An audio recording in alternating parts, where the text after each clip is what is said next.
Hello guys, नमस्कार. मी doctor Pragya Sakhare. गेले 5 वर्ष झालं पुण्यात डेंटिस्ट म्हणून प्रॅक्टिस करत आहे. आणि आज आपण ज्या टॉपिकवर बोलणार आहोत तो खूप बेसिक आहे, पण ज्याच्याकडे सगळ्यांचंच मोस्टली दुर्लक्ष होतं. आणि तो टॉपिक आहे तोंडाची आणि दातांची स्वच्छता. मी आज आपल्याला या व्हिडिओमध्ये सांगणार आहे की आपण घर बसल्या कोणत्या बेसिक गोष्टी करू शकतो ज्याच्यामुळे आपण कीड टाळू शकतो दातांची, किंवा त्यांची व्यवस्थित निगा राखू शकतो. या बाबतीत पाहायला गेलं तर सगळ्यात महत्त्वाची पहिली गोष्ट आहे जी खूप महत्त्वाची आहे ती म्हणजे आपली ब्रशिंग. आता ब्रशिंगमध्ये नेमकं काय असतं तुम्ही म्हणाल तर आपण दिवसातून किती वेळा ब्रश करतो आणि कोणकोणत्या वेळी करतो हे सुद्धा तेवढंच इम्पॉर्टंट आहे. एक गोष्ट तर आपल्या सगळ्यांनाच ऐकून माहिती आहे, जे की आपण बरेच लोक फॉलो नाही करत, ती वेगळी गोष्ट आहे. ती गोष्ट आहे की दिवसातून 2 वेळा आपण ब्रश केलं पाहिजे. सकाळी तर उठल्यावर सगळेच आपण ब्रश करतो, पण रात्री ब्रश करायला खूप कंटाळा करतो, बरोबर ना?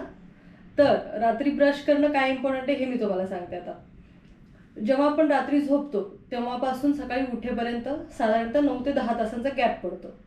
अशा वेळेला आपलं तोंड रेस्टिंग पोझिशनमध्ये असतं किंवा बंद असतं असं म्हणू शकतो आपण.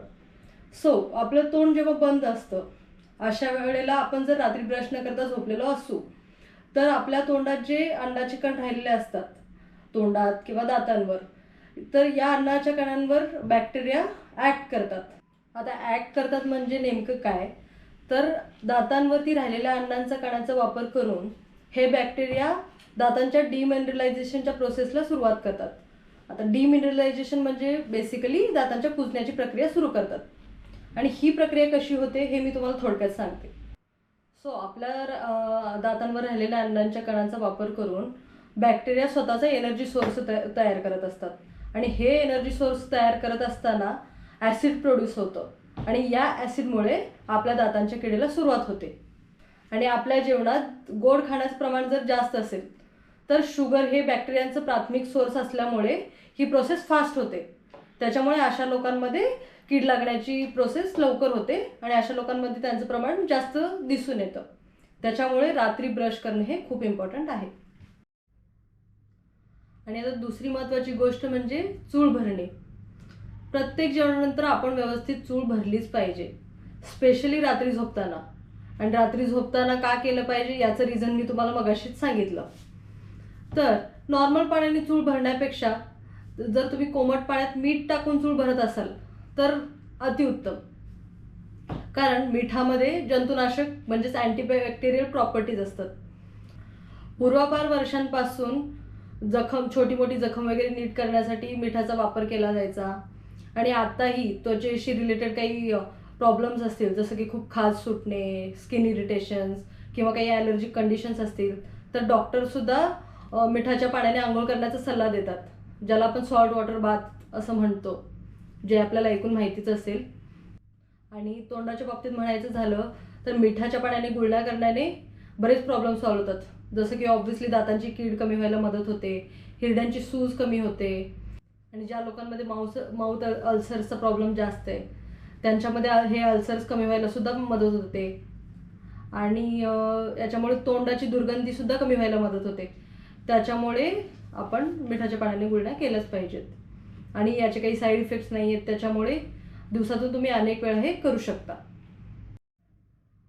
आणि मी सांगितल्याप्रमाणे रात्री तुम्ही हे करण्याचा प्रयत्न करा, कारण रात्री खूप इम्पॉर्टंट आहे हे करणं.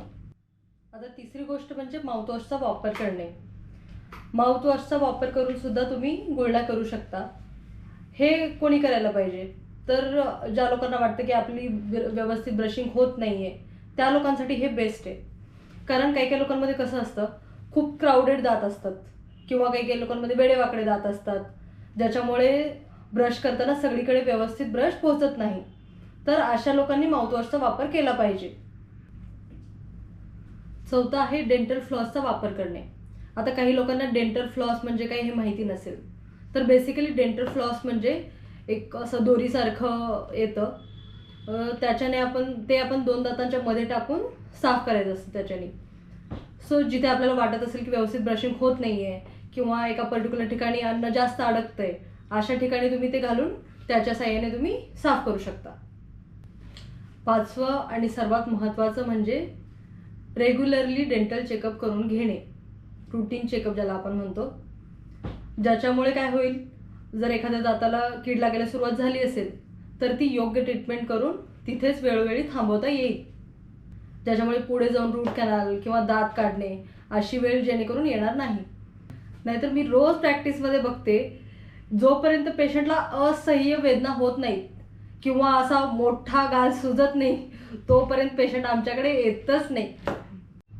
त्यामुळे रूटीन चेकअपसुद्धा तेवढंच इम्पॉर्टंट आहे. सो बेसिकली आपण आज बघितलं की आपण दातांची बेसिक काळजी कशी घ्यायची ते. सो हा व्हिडिओ जर तुम्हाला आवडला असेल तर नक्कीच लाईक करा आणि दुसऱ्यांपर्यंतसुद्धा नक्की पोहोचवा शेअर करून, आणि चॅनलला सबस्क्राईब करायला विसरू नका. आणि तुमच्या काही क्वेरीज असतील तर नक्कीच मला कमेंटमध्ये विचारा, मी तुमच्या सगळ्या प्रश्नांची उत्तर देईल. थँक्यू. आणि पुढच्या व्हिडिओमध्ये आपण जाणून घेणार आहोत प्रॉपर ब्रशिंग कसं केलं पाहिजे ते. मी स्वतः तुम्हाला त्याचा डेमो देणार आहे. सो हा व्हिडिओ मी नक्कीच लवकरात लवकर घेऊन येण्याचा प्रयत्न करेन. सो थोडंसं वेट करा. चॅनलला नक्की सबस्क्राईब करा, बेल आयकॉन दाबायला विसरू नका. थँक्यू. धन्यवाद.